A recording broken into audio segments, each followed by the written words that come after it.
Back with another feed review. Pellets, Riverina, Red Label. I have to tell you, and there's no correlation or causation for this,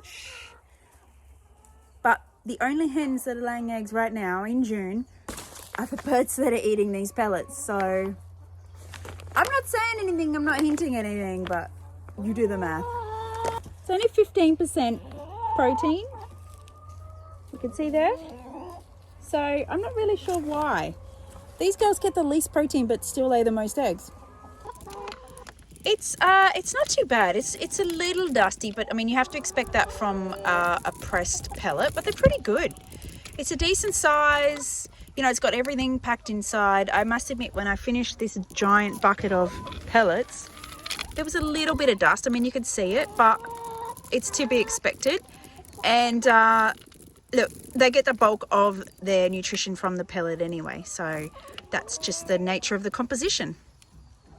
They love it, and so do those guys who shouldn't be coming down here to eat it. Don't forget, these are not vegetarian pellets. Everyone seems to be on this vegetarian trip at the moment where for some reason they seem to think that chickens shouldn't be eating meat. Now, I'm not really sure why. I understand that some cultures will actually eat the birds. They don't want them consuming meat. Fair enough. But if you're not going to eat your birds, especially your layer hens, they don't have a lot of meat on them, by the way. Feeding them meat protein is definitely the way to go. So this bag was 22. So I'm pretty happy with that because in comparison to the mash that I'm buying from Riverina, it's 32. So 22, 32, 10 bucks a bag.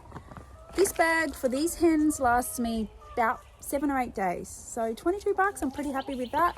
It's a really cheap alternative and they love it and they get everything they need in every pellet. So sticking with the pellets down here.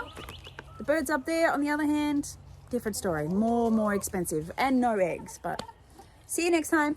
Please like, please let me know what you think of my videos because I'm supposed to follow up with feedback. So thank you.